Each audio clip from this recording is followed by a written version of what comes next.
India and Pakistan. Why do they hate each other? The full story from the beginning until today. Could a nuclear war break out in South Asia? And why? In this video, we'll dive deep into one of the most dangerous and complex conflicts in the world, the India-Pakistan conflict. Where did it begin? And why does it never end? When the British drew the borders of blood, the beginning of the story.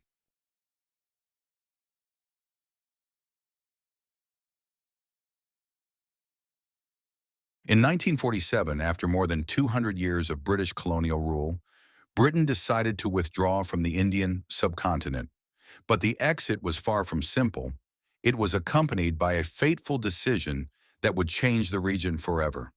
The partition of India into two nations, India, with a Hindu majority, in Pakistan, created as a homeland for Muslims. The decision was political, but its human consequences were catastrophic. The tragedy of partition, the largest human migration in modern history.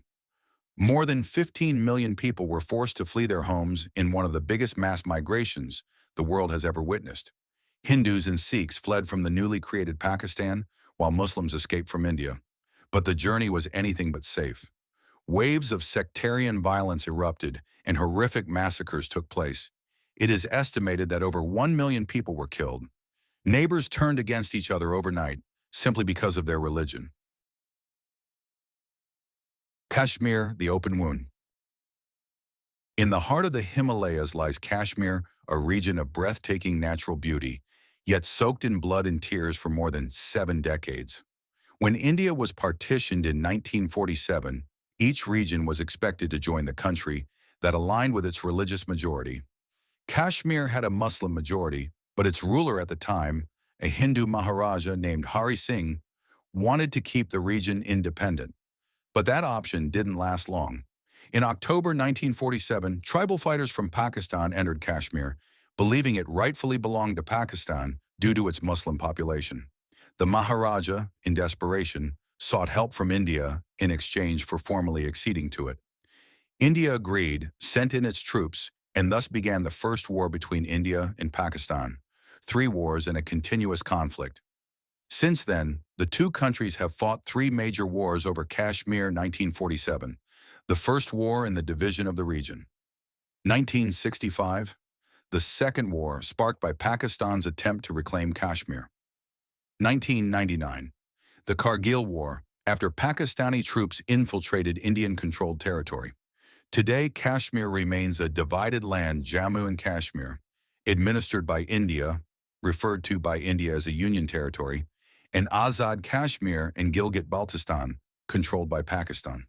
What does each side want?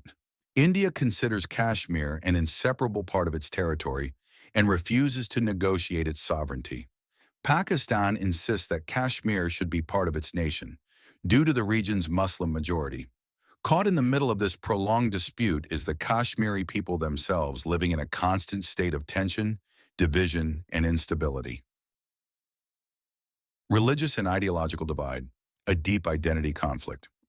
Although the conflict between India and Pakistan is often presented as a territorial dispute over Kashmir, its roots run much deeper. It is, in fact, an ideological clash between two opposing visions that emerge from the legacy of British colonialism. India is a secular, multi-religious state built on the principles of diversity and the coexistence of various religions, languages, and cultures.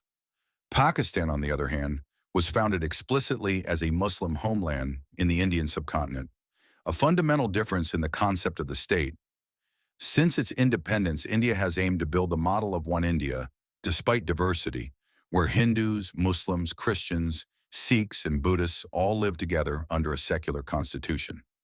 In contrast, Pakistan was established on the belief that Muslims could not live freely under Hindu majority rule. This fundamental difference created a deep ideological rift between the two nations from the very beginning. Sectarian tension, a constant fuel for conflict. In India, many Muslims feel that their rights are under threat, especially with the rise of Hindu nationalist movements in recent years. In Pakistan, the Kashmir issue is frequently used to reinforce both Islamic and national identity. Each side sees the other not just as a political opponent, but as a threat to its identity, its values, and its very existence. The nuclear threat, a conflict on the edge of annihilation. Among all global conflicts, the one between India and Pakistan stands out as one of the most dangerous, not just because of history, geography, or religion, but because both nations possess nuclear weapons. India conducted its first nuclear test in 1974 under the code name Smiling Buddha. Pakistan responded in 1998 with a series of public nuclear tests, officially declaring itself a nuclear power. Since then, the conflict has carried a terrifying existential dimension, moments that nearly turned into a nightmare. More than once, the two countries came dangerously close to an all-out war that could have ended in nuclear catastrophe. In 1999, during the Kargil War, armies mobilized, fighter jets were ready, and fingers hovered over the nuclear buttons. In 2001 and 2008, after major terrorist attacks on the Indian parliament in Mumbai, India accused Pakistan of supporting terrorism, and tensions soared to the brink of war. Each time, the world held its breath, fearing that a single mistake could ignite a war with unimaginable consequences. The doctrine of nuclear deterrence. Both nations rely on the principle of deterrence, the idea that the threat of mutual destruction prevents either side from launching a full-scale war. But this balance is fragile, and it could collapse in an instant if a large-scale terrorist attack occurs and India blames Pakistan, or if a sudden escalation flares up in Kashmir. Who really controls the nuclear button? In India, nuclear decisions lie with the civilian leadership, the Prime Minister, and the National Security Council. In Pakistan, however, the military plays a dominant role, raising concerns about unpredictable military reactions during a crisis. Terrorism and mutual accusations, a fire beneath the ashes. While the borders between India and Pakistan may seem calm at times, accusations of supporting terrorism continue to fuel the conflict, keeping it burning just beneath the surface. India has long accused Pakistan of providing safe havens for terrorist groups that carry out attacks on Indian soil, especially in Kashmir, supporting organizations like Jaish-e-Mohammed and Lashkar-e-Taiba, which India blames for deadly attacks such as the 2001 Indian Parliament attack, the 2008 Mumbai attacks, which left over 170 people dead and shocked the global community. To India, these groups are not just terrorist entities, but unofficial proxies used to apply political and military pressure. Pakistan responds with counter-accusations. In response, Pakistan accuses India of oppressing the Muslim population in Kashmir through heavy-handed military operations and widespread human rights abuses.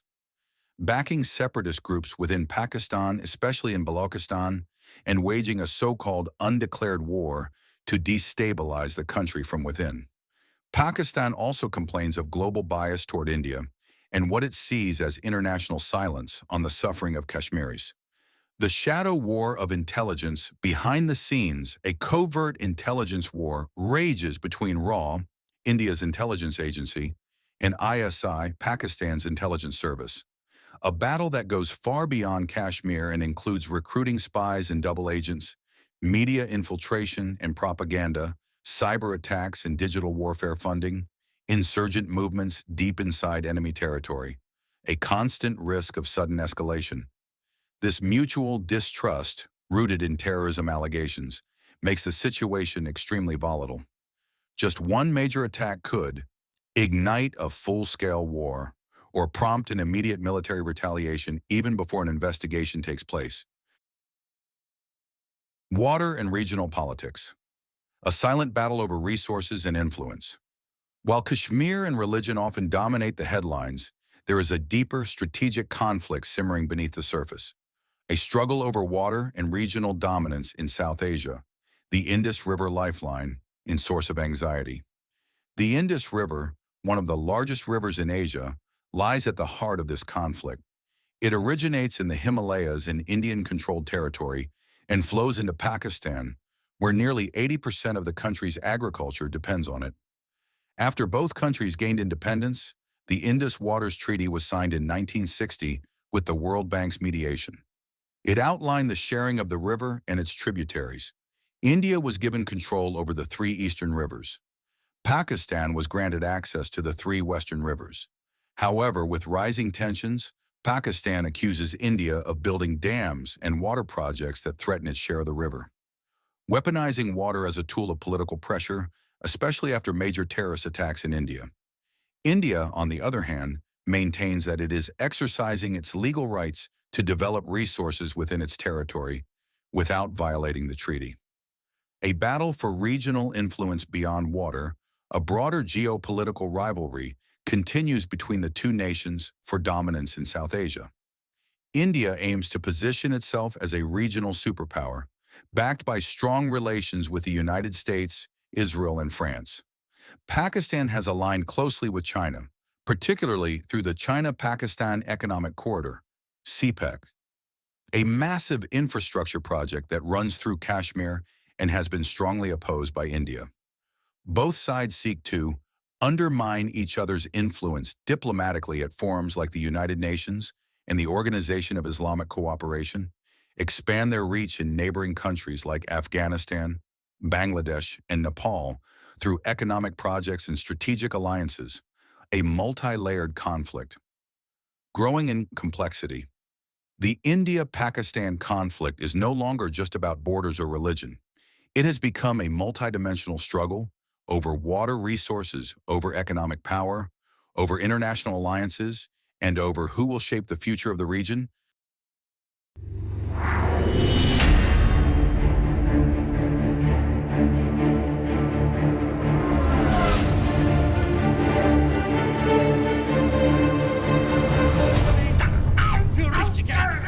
Ob du glaubst, dass ich fleißig gewesen bin, dass ich gearbeitet habe, dass ich mich in diesem Jahr für dich eingesetzt habe, dass ich anständig meine Zeit